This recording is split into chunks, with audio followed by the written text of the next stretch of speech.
The following is a presentation of TFNN. Mindful Living with Allie Ford and Tom O'Brien. Sometimes I get a good feeling, yeah. I get a feeling that I never had before. No, I get a good feeling, yeah. Call now, toll free at 1-877-927-6648. Internationally at 727-445-1044. Now, Allie Ford and Tom O'Brien. Welcome to Mindful Living, folks. It's Allie Ford and Tom O'Brien here on a little rainy day in Clearwater, Florida. Kind of shocking. It started beautiful. Nice. Yeah, it started beautiful. Nice storm comes in. Yeah, and now it's back down to 60. It was in the 70s. Is it back down to 60? Is it crazy? It's constantly changing. But we're little babies because we get it made. The whole rest of the country is like zero. I know. I'm not complaining. We're happy to be here. And we're happy you are here with us. Remember, we have a mission to share helpful information to help you get healthy, feel good, as our intro song says, and live life to the fullest every single day. It's my mission, my personal mission. Yeah, and I'll tell you, you've done, folks, Allie puts these shows together, and you've done an amazing job. No, yeah, I love the variety in the shows, dynamite. Thank you. Because it's important for all the aspects in life. I agree. As you bring it along. I agree. Because it's the total head package. Thanks, if I may say so. No, I agree. Totally. Not to pat my own back. No, but I feel like, as the show's called Mindful Living, right, that we can bring more mindfulness, more awareness into all of our choices in life and how it affects not only ourselves, right? It starts with self-awareness, but how it affects the people around us, our family, our friends, and of course, the environment. That's what this talk is about today. That's what we're going to... Environment. Green building. Green building, like specifically. Yeah, how to make more eco-friendly choices to have less of an impact on the earth. Now, I just want to say something now. Yes. Not everybody is bought into that whole concept that the earth is in a bad way or being affected by our existence. I guess they better go look at some of these icebergs melting and trying to figure out why are so many icebergs melting. It is crazy when you see some of that footage. It really is. And if you look at the satellite photos of the disappearing ice cap at the poles of the earth, it's shocking. I mean, it's like really, really drastic. Nico and I were talking this morning, and this was really cool.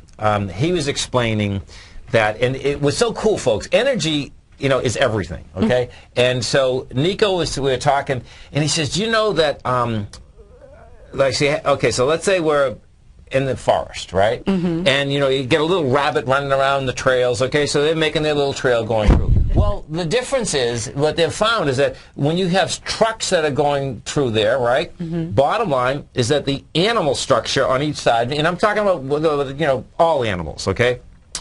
Bottom line, that is going to get dispersed immediately, right?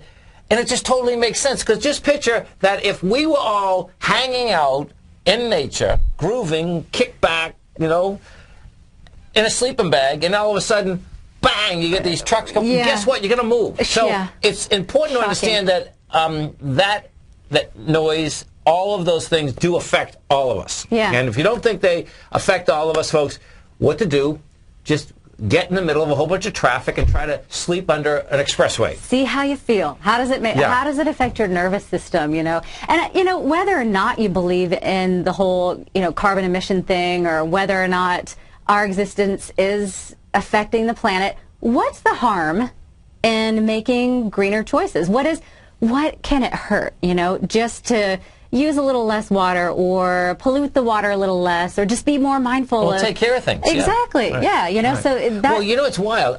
I think, in general, the world, or the United States, we've done a pretty good job of it, thus far. Yeah. Because growing up, in Boston growing up, the electric plant, folks, if you listen from Boston, you know what I'm going to say. The electric plant, Edison, they'd fire this. We'd come up in the morning and there's soot on our cars. Oh, my gosh. Soot. I mean, big pieces of soot. How'd you like to breathe that into your lungs? That's gone. Yeah. Okay? Thank God. Yeah. Okay?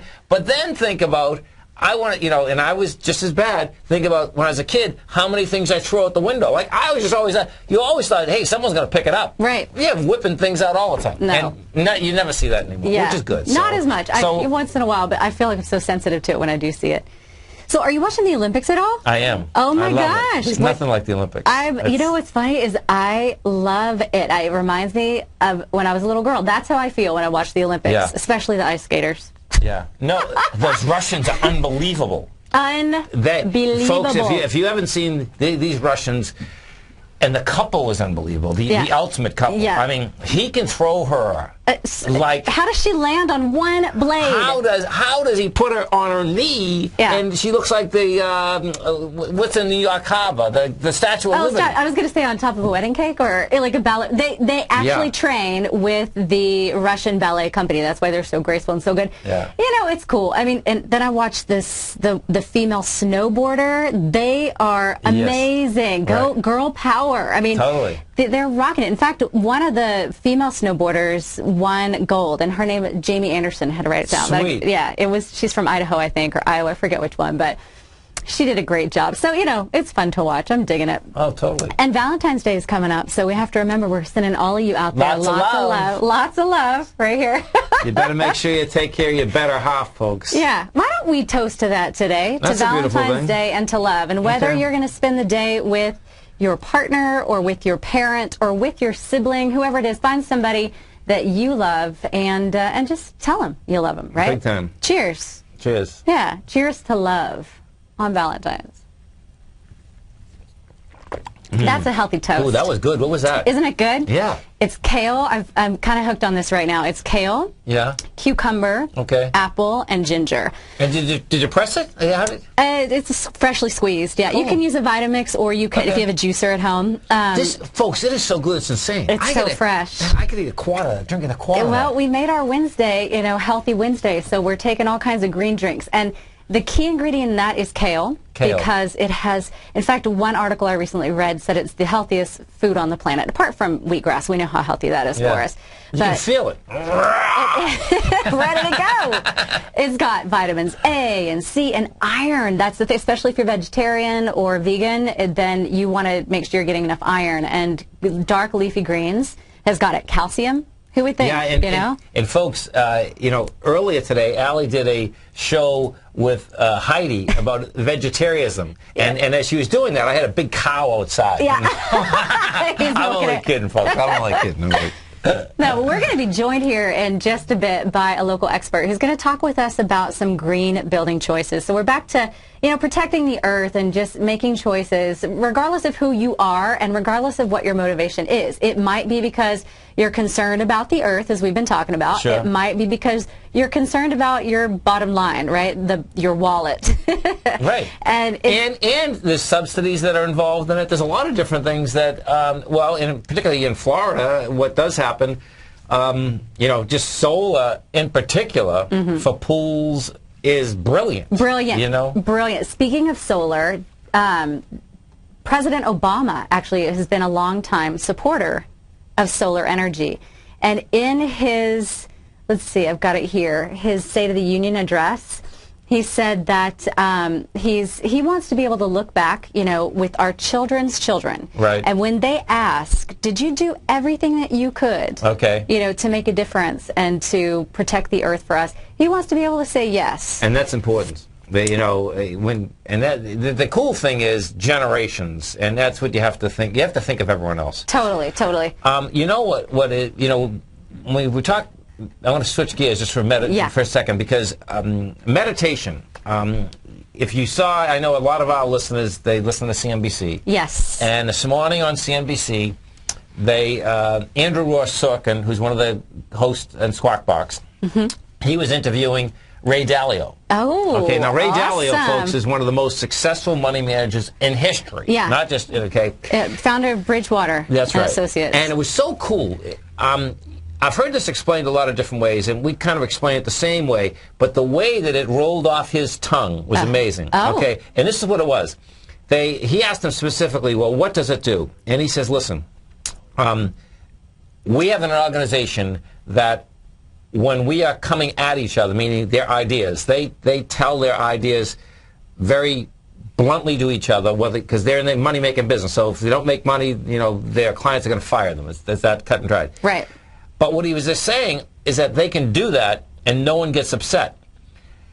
And where that comes from, though, is he says it comes from the meditation because you are always letting things go. You know when you're meditating, folks, and Allie, has always taught us this. And when she was first taught, and I brought this up in the program before, it's like, how do you let this go? You let it in. You let it in your mind. Yes. You let it come out of your mind. And what he says, that's reality. He says, so when you're meditating, and so when you face those choices, well, that's what it is. What's the big deal? There's no reason to get upset.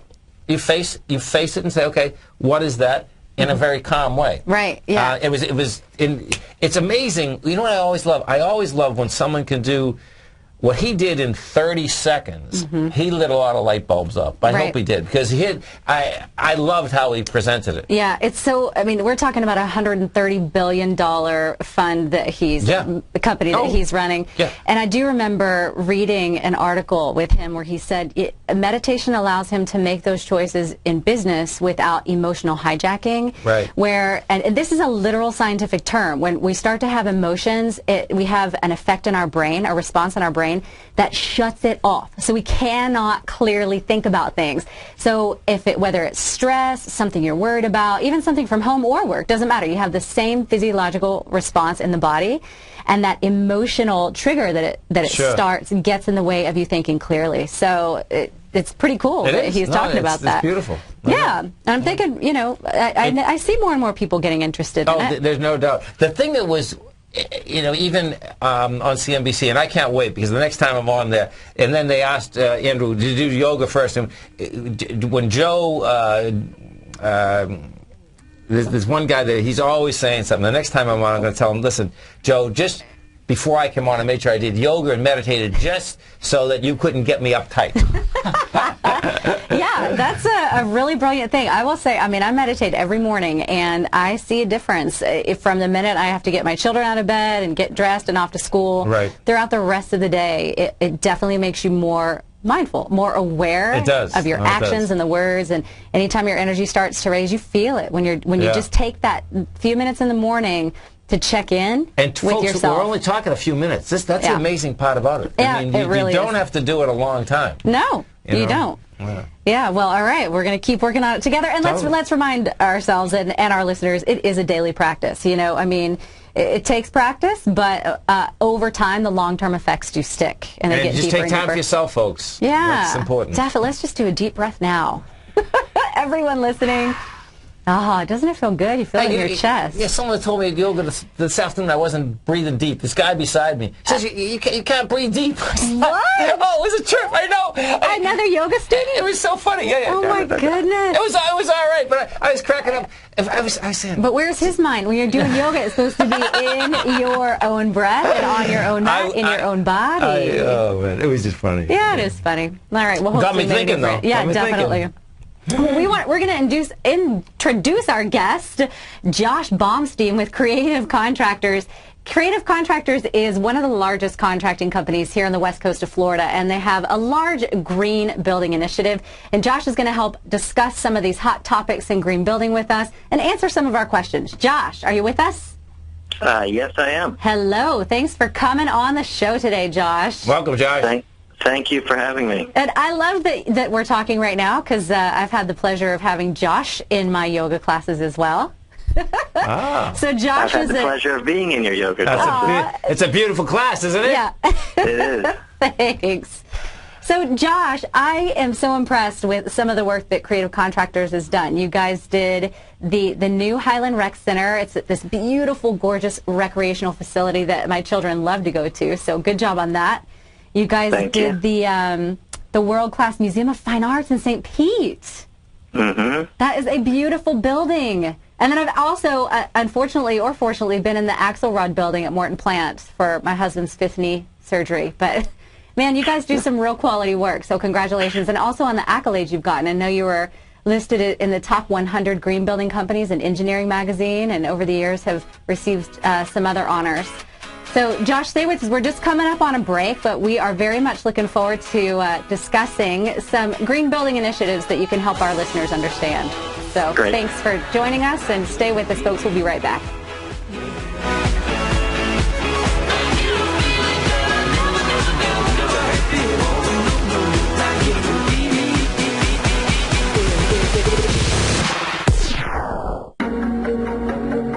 quiet markets, investors search for new trading opportunities. We'd like to introduce you to a new product that provides opportunities even in flat markets. Nadex, the North American Derivatives Exchange, is a new and innovative Chicago-based exchange registered with the Commodity Futures Trading Commission, and unlike most other exchanges, Nadex allows you to trade directly through them with direct market access when using their trading platform. Nadex never charges a fee to use their platform, which even includes real-time charts and full customization capability. Nadex's unique short-term binary options allow traders and investors to capitalize on strategies even when the underlying markets are quiet. Nadex's innovation has allowed them to come up with a line of unique trading products that are unavailable anywhere else. See how it works at nadex.com. That's NADEX.com, or click on the Nadex banner on the front page of TFNN.com. Futures and options trading involves risk and may not be appropriate for all investors. No matter where you listen to TFNN programming, we want you to know you can always access your favorite shows on demand through TFNN.com. TFNN airs live programming every market day from 9 a.m. till 6 p.m. Eastern, and you can view each program by accessing Tiger TV through our homepage. We even have an easy link for all mobile devices, including iPhones and iPads, located at the top right-hand corner of the TFNN homepage. You can use your smartphone to view Tiger TV, but if you don't have a mobile connection that can keep up with streaming live video, then you can simply visit TFNN.mobi in the browser of your smartphone for live streaming audio of all of our programs. The mission of TFNN is to educate our audience directly and interactively through our interactive website and radio call and talk shows. TFNN is able to teach all levels of investors the technical skills needed to trade in today's marketplace. In order to get the best information possible, TFNN has assembled the most respected financial minds in the country to provide the most current news and comprehensive advice available. TFNN.com. Educating investors. We're told to follow our passion and everything else will fall into place. I hope that's what each of you are doing each and every day. Hi, I'm Steve Rhodes, host of the Money Master Show at TFNN.com, and my passion for technical analysis is what led me to the most fundamental discovery in pattern recognition, the Rhodes Momentum Indicator, market scanner, and trading strategy, a set of tools that identify the momentum and power of the trend, the likes of which have never been seen before, for every market and every time frame. Yes, folks, the trend is your friend, unless you're on the other side. New to technical analysis? This is the place to start. And experienced traders take advantage of the trend like never before. Experience the power of the Rhodes Momentum Indicator each day, available to subscribers of my newsletter service, Mastering Probability. I guarantee your satisfaction for the next 30 days unconditionally, so there's no risk to you other than being on the wrong side of the trend. Mastering Probability, available on the homepage of TFNN.com. And folks, live with passion. Yesterday's gone. Tomorrow's not here. What are you doing right now? Mindful Living with Allie Ford and Tom O'Brien. Oh, sometimes I get a good feeling, yeah. I get a feeling that I never had before. No, I get a good feeling, yeah. Welcome back, folks. We're here with Josh Baumstein on the line, and he's with Creative Contractors here in Clearwater, Florida, one of the largest contracting companies on the West Coast. And he's going to share with us some ideas about green building, eco-friendly, conscious decisions companies are making, and companies like his are making to help companies or other building projects be more green. So, Josh, what does it mean to be green, a green builder? Well, that's a good question. I think that it means that when we build buildings, we're thinking a lot about what you all have already been talking about, which is future generations and responsible use of resources, so that we can mitigate, a lot of the negative impacts of construction, because there are a lot of negative impacts from construction, whether it's waste or air pollution. And by building green, we have the ability to use strategies and materials and systems and engineering that can mitigate a lot of those negative impacts. So to me, building green is using care and concern and thought when we design and build buildings, so that we can lessen the harmful impact we have on the environment, while also building buildings that are also put money back in people's pockets. So it's really about more than just the planet. When I talk about green building, I really focus on what the green building movement refers to as the triple bottom line, which is the planet, people, and profits. So it's really, you know, if we build efficiently, we can save money, we can save resources, and we can build buildings that have healthier environments for the people who are using those buildings. Right, brilliant. Josh, is there a certain, when you're planning out a building, you know, whether it's the roof, whether it's the structure inside, whether it's the installation, I suspect all of that has to be, you know, certain dimensions, and I suspect it's a little bit more expensive, but where's the push and pull, like when you're trying to close a client and saying to the client, listen, this is a better building, it's a better building because it's going to be green, because people want to come into it that it's green, that it probably has a better air quality. I don't know if it does, but in fact does it? What is the push and pull inside your business? Well, you know, there are many shades of green buildings. Okay. So when I'm talking to a client, you know, we talk about a lot of different strategies, and you don't obviously have to implement all of those strategies to have a green building. So depending on what you want to do, the cost will vary. You know, if you want a basic green building, so to speak, you don't have to spend a whole lot. If you want a very, very green building, you know, at the highest levels of certification for green building, yeah, you will pay more. But I should stress that, you know, my expertise is in the commercial building market, and I can give you some ideas, rough ideas of the cost premium for different levels of green building, because usually it's surprising to people. I don't know, what do you think, Tom, it would cost to build, what would be the premium to build a basic green building, do you think? Do you think you'd pay 5% more than if you didn't build a green building, or 10% or 20%? Do you have any thought about that? Yeah, no, I do. And I do a lot of residential building, and I'd pay 20% in a heartbeat, you know, because that's not much on the aspect of what it costs to build, really. Right. Because usually people think that it's quite a bit more than it is. We've built 13 LEED certified buildings. LEED stands for Leadership in Energy and Environmental Design, which is a program, a third-party verification of green buildings. Yes. Administered by the U.S. Green Building Council. And of the buildings that we've built every level. They have 4 different levels of certification, sort of a basic certification, or just certified, then silver, gold, and platinum. Platinum being the highest level of certification, where you achieve, you know, a lot of the strategies that they encourage for efficiency and air quality and all of those things. For a basic certified building, we've found in the buildings that we've built, the cost premium versus a building built to code for that type of building is only maybe 0 to 1%, depending on the strategies that you're going to use to get there. That's awesome. That is so helpful. A misconception. And that has shifted over time. So a lot of the things that we do, like using, you know, water-efficient plumbing fixtures, there's virtually no cost increase now to do that kind of a thing. Right. So that you don't walk into the ladies' room and like 3 of the sinks are just running. Right. It seems so wasteful. Not good. No, not good. Red flag. Yeah. You know what's so cool about that too, Josh, is that, you know, and I'm sure most folks have been in, you know, a lab like that, right? That looks so modern, it's unbelievable. Yeah. I mean, it's a nice deal. It looks, you know what I mean? It's a place you want to be. Technology-wise, it's a great-looking bathroom. Right, right. Yeah. So, and then I would say that it looks better. So the next levels, you know, depending on how green you want to be, you know, silver buildings have run us 1 to 2% cost premium. Gold is 2 to 5% cost premium, and then for platinum certification, the highest level, it's 5% and up. That's amazing. That is. Yes. So it's not as much as people usually think. Yeah. Where's the cost, savings, or expense? I mean, because in green building you can use, I don't know if this is a standard, but recycled material. Is that how you're keeping the cost down, or is it just the costs overall have come down through the years? Yeah, mostly the market has transformed. We had a huge wave of enthusiasm for sustainability and green building starting in about 2005, going through 2009-ish. That was a big upswell and a wave of enthusiasm.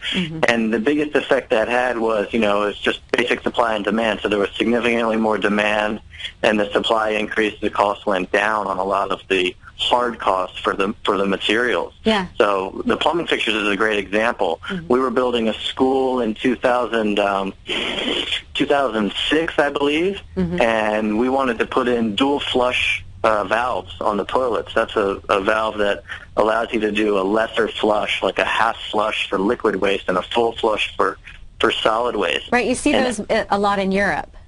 Yes, very common in Europe. Not as common here, although getting a lot more common.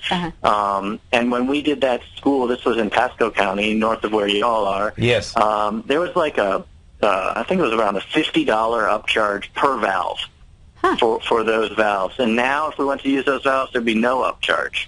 So the market has transformed. I mean, and you even see it, I think, at the consumer level. You know, if you went to Home Depot in 2006, you wouldn't have found a dual flush toilet in there. Right. But now, if you go, there's 3 or 4 different options for dual flush toilets, or even ultra high efficiency toilets, which are more efficient than low flow, and that's at any Home Depot you go into. So the market has shifted considerably, and a lot of things that used to be a little bit more exotic have become more mainstream and more integrated into sort of standard design, and so the costs have come down for that reason primarily. That's now, great. Costs of some things have come down, but still not quite enough. Everybody would like to collect rainwater and power their building with photovoltaic, cells. The more exotic sort of systems for green building, and the cost has come down, but that's still where you spend money to be greener. Right. So do you find that the clients who are coming to you for your services are asking about green building, or is it something more that you're presenting to them? What's the interest level today? I would say that a few years ago it was more us bringing it up, and then that shifted to most owners bringing it up. It was just a natural part of the conversation. I didn't have to bring it up. I would say that in the markets we build in, which is education and medical, healthcare, commercial office, in a lot of those markets it's become almost standard to build some level of green into the building. That's so great. And it's so that's a good thing. But I would say that, I was talking a moment ago about this big upswell of interest in green building. I think that waned a little bit, just like any sort of phenomenon happens. But it wasn't a fad, I don't think, because I think a lot of it got integrated into what we do, into the built environment. And I do think that the term green got a little bit overused, and there was some fatigue in society with green things in general. But I don't think that there's any fatigue with people wanting to lower their electric bills and lower their water bills, because those just keep going up. So if I don't talk about green building with a client, I guarantee you every time the client asks about the efficiency with their building, and everybody's concerned with what it's going to cost to operate the building. Which is much more than what it costs to build the building. That, when you just brought up the aspect of even Home Depot with water closets that are going to use less water. Water bills in Pinellas County, you're paying some money over the course of the year. Definitely. That's great for people to understand that. Yeah. It's great for me to understand that. Seriously, I know. Seriously. It's such refreshing news to hear you say that it really isn't that much more expensive to incorporate, smarter choices. Basic strategies are not that expensive. Yeah. Certain things can still cost you, and that's where you get a little tripped up. Some of the more exotic materials, whether it's for a home or for a commercial building, you still have to make that decision. Lots of time, it comes down to the payback of that investment in the commercial world. And Tom, being a finance guy, you know all about this kind of stuff. An owner's going to look at an investment in a strategy that would save them money in the operation of their building. Yes. And they just look at it as almost as any other investment. And what's the return on that investment? If they're going to spend, a certain number of more dollars on an efficiency system for their, let's say, their mechanical system, the air conditioning of their building, they want to know, well, how quickly is the payback on that? What's the return? Well, and I find that typically, if the return isn't within, say, 3 to 5 years, they probably think, well, I'll put my money somewhere else, and I can earn a return on it that's better than that. Homeowners should have the same mentality. Oh yeah. Even though it's on a much smaller scale, we should be thinking the same way. So. We're coming up on a break again. Josh, such helpful information. Please stay right there. And folks, don't go anywhere. We're going to come back with more ideas to make eco-conscious choices for your home.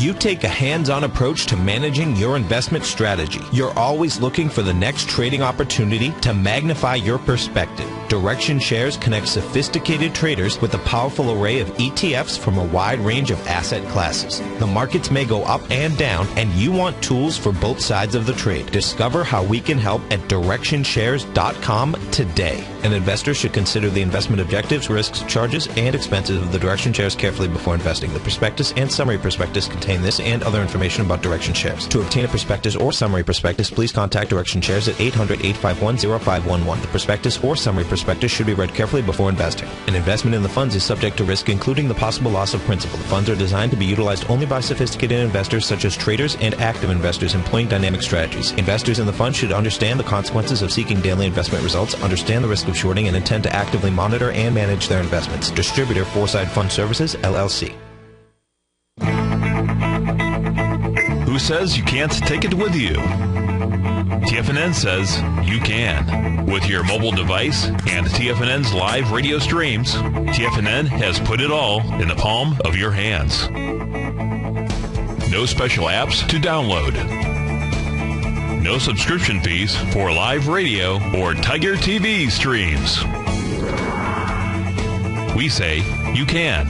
Now let's go over to the dollar, because the dollar is going to be the generator. It is the generator of basically higher dollar, lower market. And what the dollar has done, and this whole uptrend, folks, has just gone sideways. The way it works, folks, is this. We say you can.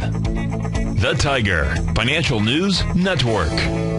Smart investors and professional traders know you can. TFNN.com. Educating investors.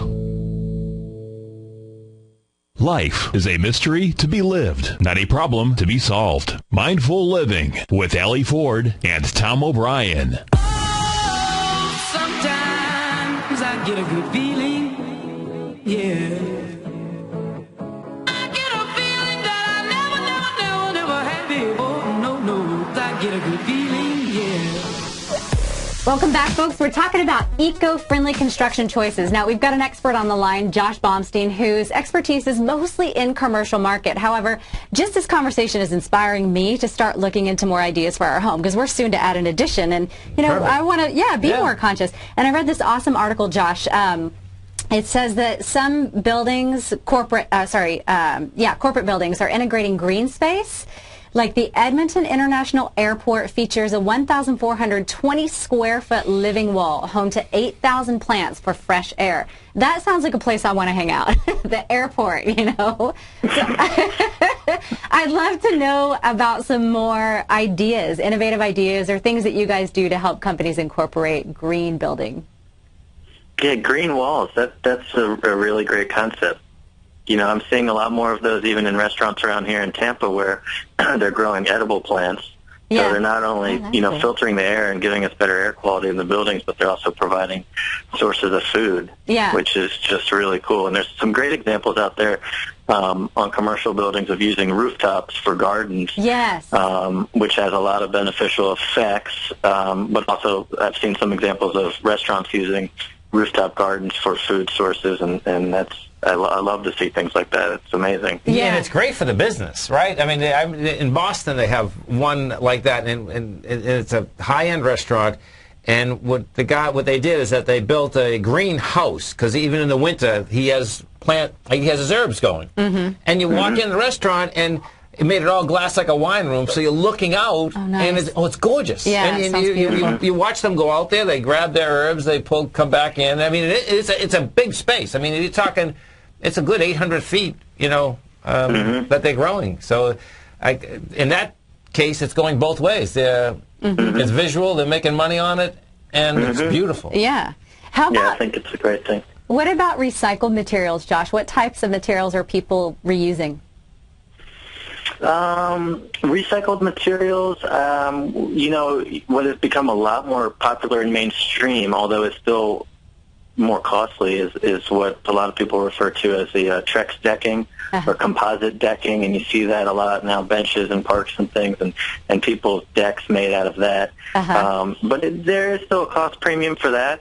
I think that what we're seeing for recycled materials in at least what I've seen in the buildings we've built, there's a lot of drywall that's now available. The drywall is, wallboards. Buildings. Gypsum wallboard made out of recycled content.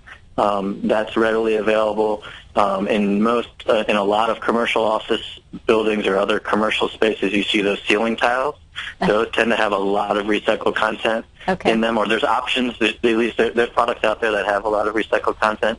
Same thing with flooring. Lots of options out there for different flooring types in commercial uses anyway that have more recycled content in them. And we build most of our buildings out of concrete and steel, and a lot of the steel has plenty of recycled content in it. We're not using virgin steel for steel members in buildings, and that's a good thing. And there's lots of recycled content in all of the steel that we use. And then we're starting to see more recycled content in some concrete products, but not a ton quite yet. Yeah, no, and then tile. There's lots of tile that has recycled content in it, and countertops and various things that you can incorporate that have a lot of recycled content. And it's cool here, and folks, this goes both ways. That it saves builders too. We just took apart. I got 5 projects going simultaneously right now, and 2 of them we just took apart brick buildings, right? And it's so cool because we're always used to, dumping fees are expensive, but zero dumping fees for concrete. How do you reuse concrete? Do you have to break it up or do you just cut it? They use it, you know what I mean? And it's awesome because it doesn't matter how many ton I take, it's zero cost. That's great. Tom, you bring up a great point. And, in the waste stream of the United States, 40% roughly of that is made up of construction material waste. Oh, wow. Yes. So it's a huge contributor to the waste generation in this country, and the waste stream is from construction. And when we can recycle it, divert it from landfill or incinerator and make it into something new, I think we've done a really great thing. And you bring up a great example. By recycling our waste on a construction site, we actually save money. Yeah. Because when you recycle waste, there's 2 fees. When you have you see those big dumpsters at construction sites? Yep. When they take those to the landfill, there's 2 fees that the builder pays. One is just the transportation of the dumpster. Yes. The second is the quote-unquote tipping fee, which is the fee that they charge you to then dump your waste.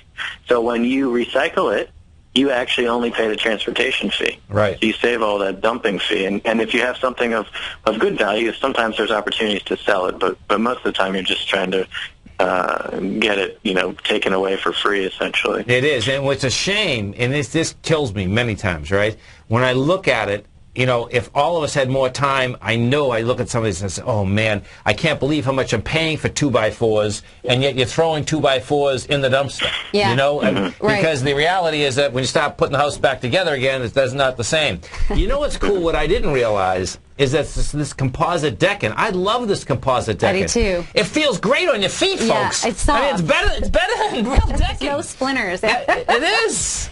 Yeah, what's so funny too is when I hear, for example, my husband and I were just in Costa Rica.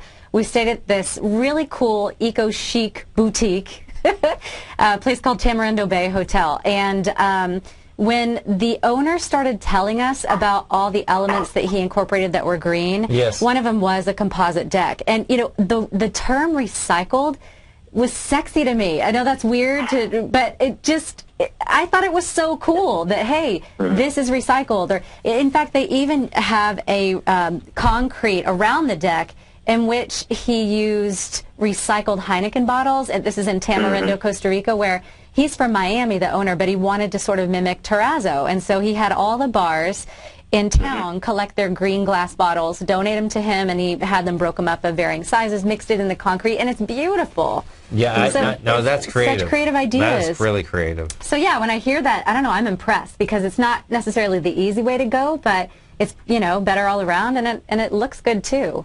What about energy, Josh? You said, now this is a place where, I think so many people are interested in conserving, but you said it's still expensive or one of the more expensive options? It depends what you do.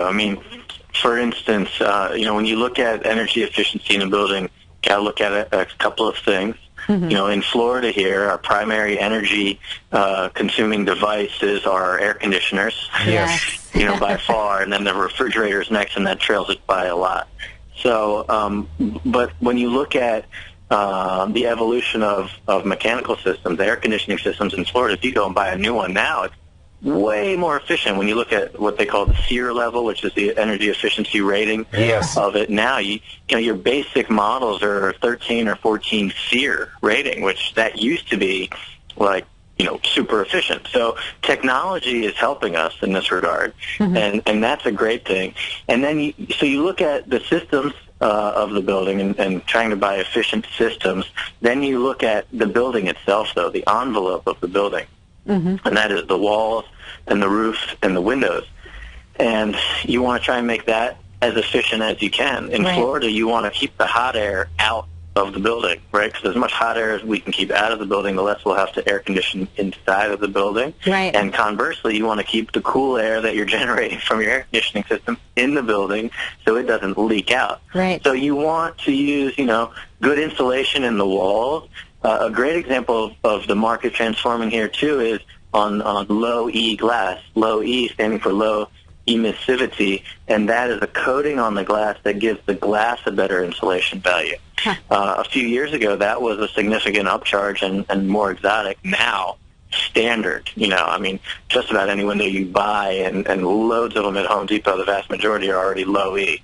So the market has transformed. So some things don't cost more anymore, but to get really efficient systems in commercial buildings and in homes, you still pay more for a really ultra-efficient, say, heating and air conditioning system, but where you would spend more, like I would love to have photovoltaic panels on my home, right? But I still can't quite digest the cost yet. But we also happen to live in a state that doesn't have a lot of or any incentives for generating your own power for your house. It's crazy because we live in Florida's the sun state. I know. There should be incentives for installing solar. There panels. used to be some, and then they went away, but hopefully they will come back. There are still some tax credits available at the federal level, and hopefully those will be renewed. But hopefully we'll see the state of Florida embrace some new incentives to encourage people to generate their own power at their homes. There's a lot of states that offer this, and you'll see them, photovoltaic panels all over the place. My mother-in-law and brother and sister-in-law live in New Jersey, and believe it or not, New Jersey happens to have some of the best incentives in the country for renewable power. And just driving from the airport to my mother-in-law's home, I'll see many homes with photovoltaic power, panels on the roofs of the home. So everybody listening needs to write an email or a letter right now to anyone in our government and say, why isn't this happening in Florida? Yes.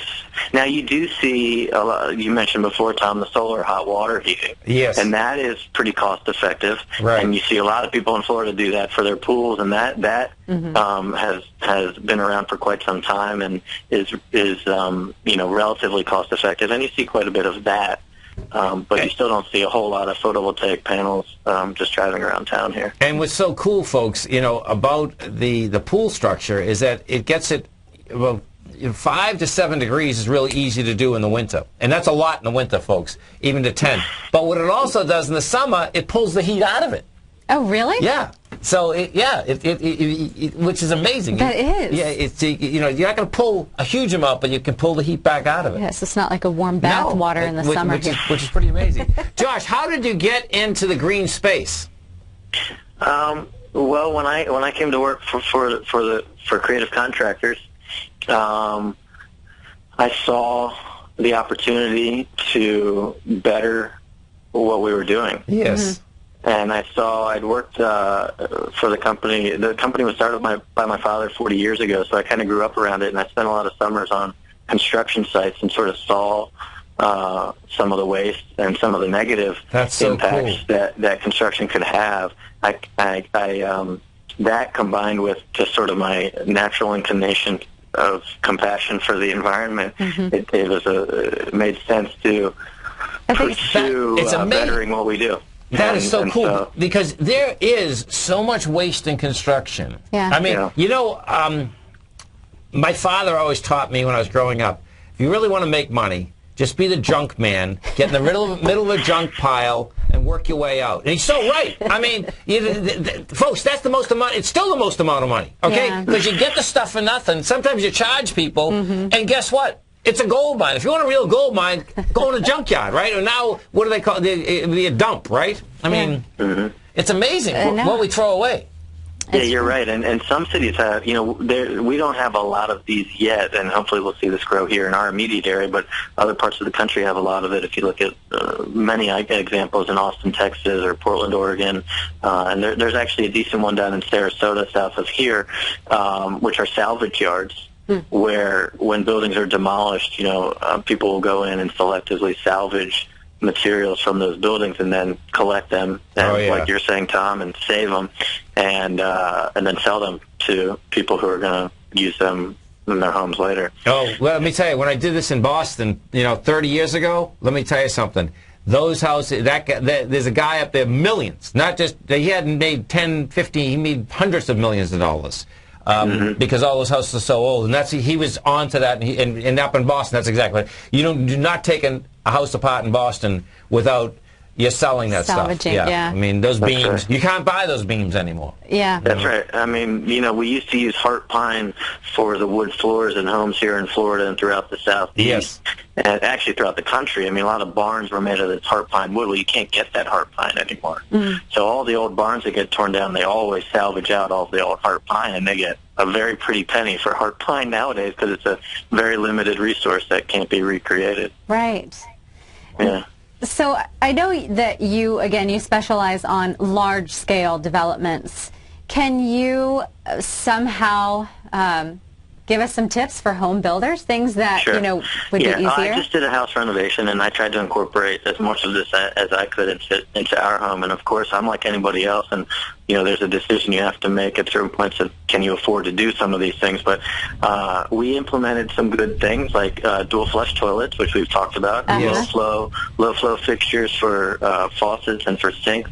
We changed out the old hot water heater and put in a tankless hot water heater. So basically a big instant hot for your home. There are rebates available for those to help offset some of the cost of those, and I think that's a great thing. Low VOC paints. VOC stands for volatile organic compounds. That's basically the smelly stuff in paint. You know, everybody's opened up a can of paint and you start painting your house, and then you get dizzy and you have a headache. Right. Well, they make a lot of paint now that doesn't have those really toxic drying agents in it, which are volatile organic compounds. And so you can use paint that doesn't have all of that off-gassing of those, you know, toxic materials, and that is very cost-neutral thing to do, very easy, simple thing, and provides much better indoor air quality. The filters that we use in our houses, you know, we can use good filtration media in our air conditioning systems, and which has a direct impact on the air quality in the house. You know, we haven't touched on this too much, but a lot of what we focus on in our green buildings is indoor air quality, providing a building that is free of contaminants.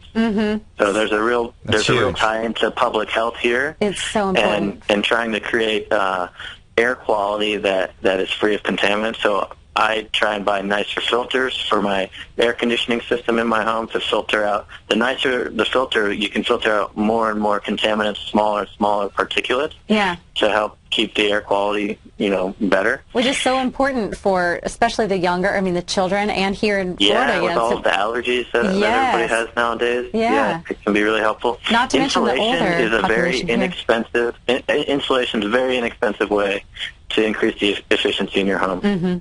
You know, insulation doesn't cost much, and using it can keep the shell of your house, the envelope of your home, much more insulated to do what we were talking about before, which is keep the hot air out and the cool air in. Yeah. You know, that filter is a big deal, because I just visualized, Josh, when you were talking there, that the filter can get smaller particles, and I'm thinking, we all have our mouths and our nose open. I'm thinking that, okay, these little tiny particles are going in, we don't even know it. Right. That's amazing when you think about it. It really is. It's a lot of contaminants and that's cheap, in the air. That's really cheap money. And what that is just whether you change it every 3 months, 6 months, whatever that is. That's getting on a system, right? Yeah. I better get on a system pronto. One thing we haven't addressed yet very much is landscaping. Yes. And using materials outside of our home that, using drip irrigation and but really using plants that are Florida friendly. Right, low water consumption. Yeah, or friendly to wherever you live so that they are adjusted to that climate. And, in Florida we can have long stretches of drought followed by, downpours. Right. And so we have plants here that have adapted over time, native and also non-native but Florida-friendly species that can sustain themselves well in this environment. Right. So you might need to use sprinklers at first to help make everything established, but then hopefully over time you select the right plants, and once they are established, you won't need to water them as much. Along those same veins, Josh, I know you mentioned recycling water or capturing rainwater. Yes. My only concern here in Florida is mosquitoes. So surely there are systems that keep them out, right? Yeah. Well, I mean, the ideal scenario, we did a 10,000-gallon cistern at a commercial building in Sarasota. That was enclosed, so the water was taken off of the roof and put right into the containers, but the cisterns. But at a house, like I had you can get these, the county I live in actually provided me with a free rain barrel. Oh. That's nice. Yeah, and I just had it set up to where a gutter fed into it, and then there was a screen across the top, which would keep the mosquitoes out. Okay. Now, I went to the class where they taught about it, and because mosquitoes seem to find their way everywhere in Florida, right. there's a little potion of sorts you can put in the water that will kill off, I think, the mosquitoes and their larvae so that the water is clean. Now, that water, I wasn't using it for drinking water, though. Right. We're just using that to water plants. Right. And that kind of thing. Now, one thing that's really interesting while we're talking about water is, the water that is in all of our toilets in most buildings is potable water. Oh. Right? Right. So we're putting water that has been treated for drinking ability in toilets. Yeah. I don't know about you. Yeah, it's but not I'm not drinking out of the toilet. No. Hence the if it's yellow, let it mellow. But I'm a big proponent of trying to use what we call gray water in toilets, which is water that has come from sinks or from showers that is dirty, so to speak. You wouldn't want to drink it, but it's certainly fine for toilets. And we actually did that at the same building I just described. We did that in Sarasota. So the toilets all have gray water in them. Josh, such brilliant information. Thank you so much. Really helpful, inspirational, and just thanks for spending some time with us today. Thanks for having me. Thanks, Josh. Have a great one, safe one. Folks, it's creativecontractors.com. Yeah, come back next week. Have an awesome Valentine's Day. Much love. Namaste. Namaste, folks.